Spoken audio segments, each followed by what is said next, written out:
విజయవాడ లాంటి కార్పొరేషన్లో కూడా 49 స్థానాలు మనం అప్పట్లో గెలిస్తే తెలుగుదేశం పార్టీ కూటమి వీళ్ళకు వచ్చిన స్థానాలు 14, కమ్యూనిస్టులకు వచ్చింది 1. ఈ 49 స్థానాలకు మనం గెలిస్తే 64కు గాను వాళ్ళకు కేవలం 14 స్థానాలు ఉన్నప్పటికీ ఎన్నికలు అయిపోయిన తర్వాత రోజు నుంచి రకరకాల భయాలు, రకరకాల ప్రలోభాలు అదే పనిగా పెడుతూ ఒక 11 మందిని మాత్రం భయపెట్టో ప్రలోభాలు పెట్టో తీసుకోవడం జరిగింది. అయినప్పటికీ 38 మంది నిఠారుగా నిలబడ్డారు అని చెప్పడానికి గర్వపడతాను. ఎందుకు ఈ మాట చెప్తా ఉన్నాను అని అంటే దానికి కారణం కూడా ఒకటే.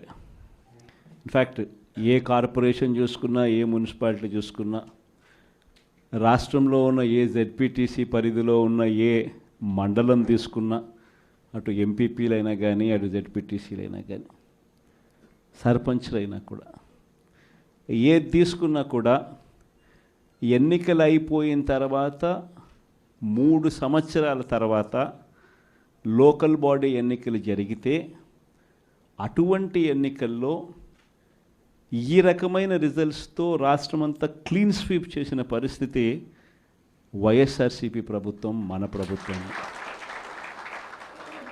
అంటే ప్రజల్లో ఏ రోజైనా కూడా తలెత్తుకొని పోగలిగాం.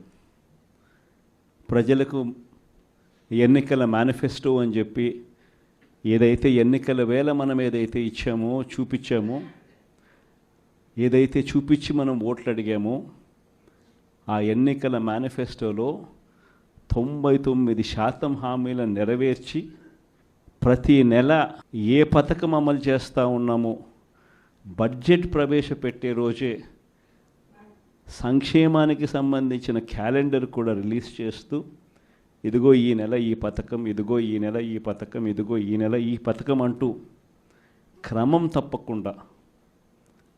తప్పకుండా ప్రతి సంవత్సరం ఎక్కడా కూడా ప్రజలకు